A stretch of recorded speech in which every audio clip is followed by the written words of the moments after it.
Hey there, I'm Kat, and this is Brews and Reviews.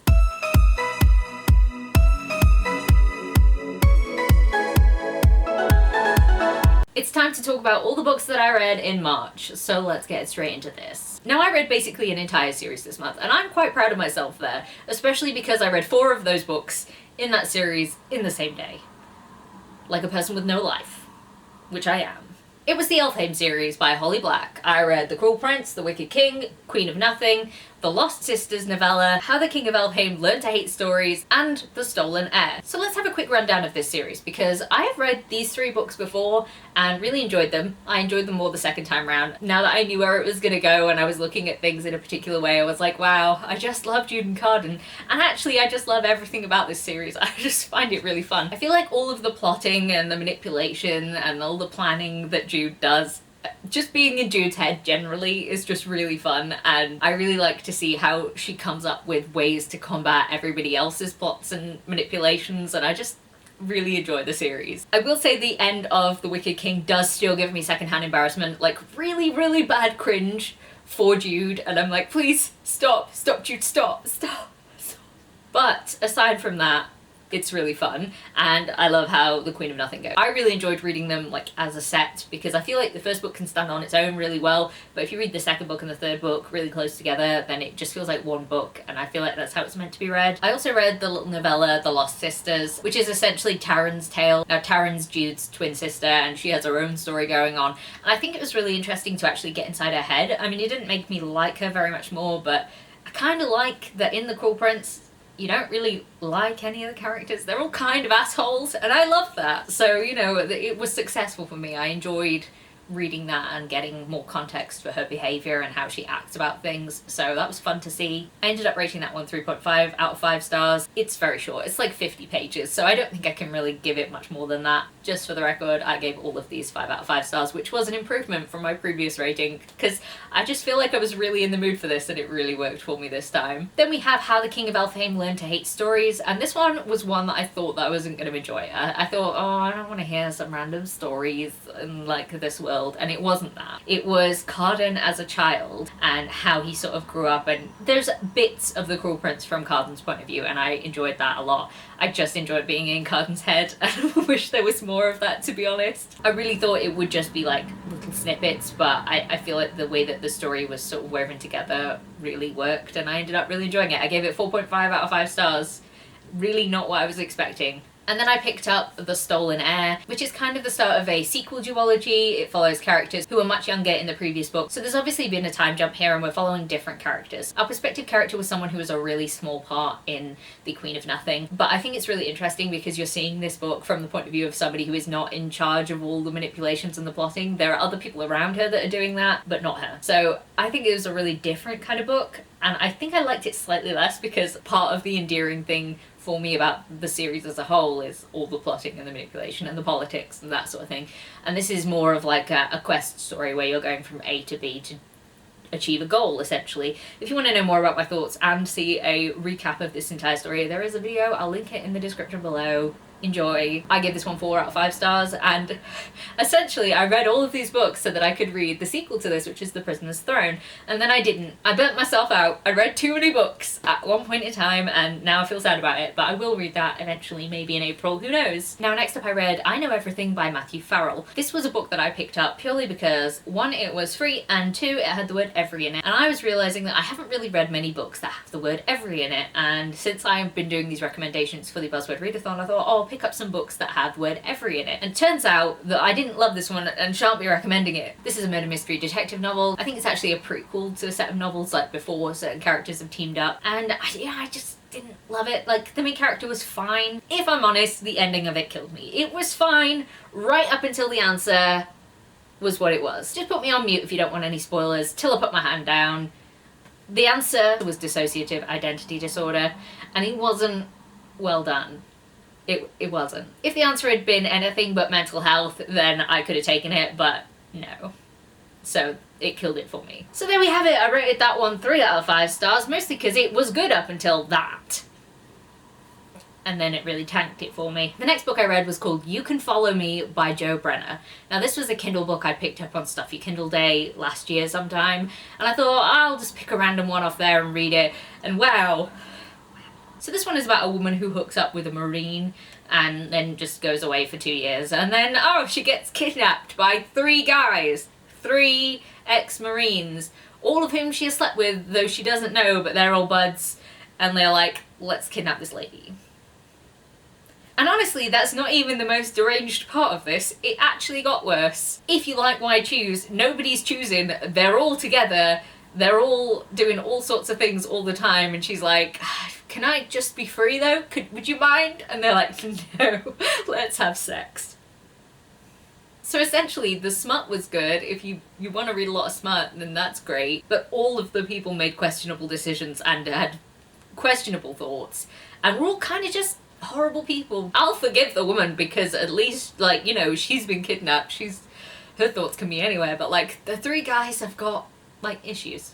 They've got problems. And it wasn't good enough for me to sort of like forgive them that. So I was like, what the fuck is happening here? Also, you know in romance books where characters give like the other character a nickname and it's like really cute and you're like, oh yeah, that's the nickname for that character from that person. Well, one of the guys in this called the main character like every nickname depending on the situation. He starts off normal being like, my sexy girl, my good girl, blah blah blah, and then he gets to stuff like my anxious girl, my needy girl, my, like, I don't know, constipated girl. He didn't go there, but he really could have done, the way that it was sort of set out, and I was like, oh, please, make up your mind. It's not cute anymore, it's just weird.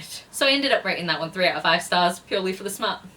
Now the next book that I read was Hex Appeal by Kate Johnson, and if you were here for my last month's wrap up, then you'll know that I started reading this one when I thought I was reading The Kiss Curse, but I was actually reading this and I got really confused. I ended up rating this one 4 out of 5 stars, and I really enjoyed it. It's just a fun witchy romance about like a family of witches that live in this town, and a guy who has just been given a house in this town, and he finds out he's the landlord of most of the town, so he goes looking for this house that has a lot of rent backdated on it, and it turns out it's the witch house, which nobody can remember exists because there's a spell on it, only he seems to be able to remember where the house is and remember the people who live in it. So it's a really interesting one, and I really enjoyed the characters, and like get a little bit spicy towards the end, which is good. There's also a time travel element to this book, which I wasn't expecting, and I found really fun. So yeah, 4 out of 5 stars. The next book that I read was Assassin's Apprentice by Robin Hobb. This was a reread for me because I'm planning to read the sequel to this in April for the Magical Readathon, and I just feel like I needed to reread this. It was never more clear to me that I needed to reread this book than when I was rereading it and realised that I'd forgotten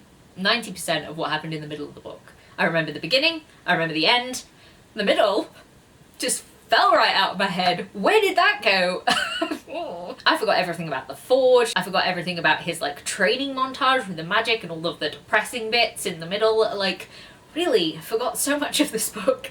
So essentially I really needed to reread this, and I'm really glad I did because I am really pumped up to read the second book in the series. It's a very slow fantasy, and I've realised I've forgotten to tell you what it's about. It's about a boy called Fitz, who is the bastard son of the current heir to the throne. When he's discovered, the heir decides to head off. He's done oopsie daisies, didn't mean to have a bastard, what you gonna do? So then he ends up kind of familyless, but with the royal family. And this is sort of about him growing up and him trying to find a place in the royal family so that they don't just decide to get rid of him, because that would be easily enough done. And as the title would imply, he becomes an assassin's apprentice. I really enjoyed that. I'm really, really curious as to where all of these things are going to go. I imagine the forged mystery is going to become something that is a through line between the 3 books in this series. I don't know if it's going to continue into the wider series, because I know like there's like a trilogy,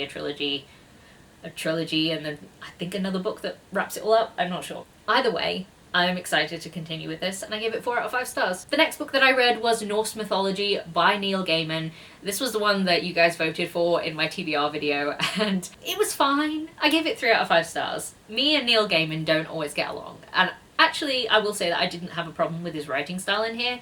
I think it was more to do with the content of the book. So this was a collection of Norse mythology stories in that, and they were fine. I don't know, there wasn't really anyone to root for. Like, all the gods were kind of assholes to each other, to everyone else. Just kind of assholes. I really liked some of the stories. There were some that have stuck with me and I'll be like, oh yeah, I remember that story. But I don't think there was anything really that grabbed me about this, and I don't think I'd pick it up again. I might like go, oh, I'm thinking about that story, and then like look up the story, but I don't think I'd ever go back to this collection again. So some of them are really depressing. Anyway, 3 out of 5 stars. Then next up I read Entranced by the Basilisks by Lillian Lark. This is the next book in the Love Bathhouse series, the monster romance monstrous matches. I feel like I keep hearing multiple names for the series and I feel like it's monstrous matches and I've just got it wrong a lot. So, Entranced by the Basilisk. In this paranormal romance world there exists the Love Bathhouse, where there's a witch who matches people up who are looking for mates, romances, dates, anything like that. So this one's following Amelia, who was just a normal woman until she opened a book and kind of became a gorgon.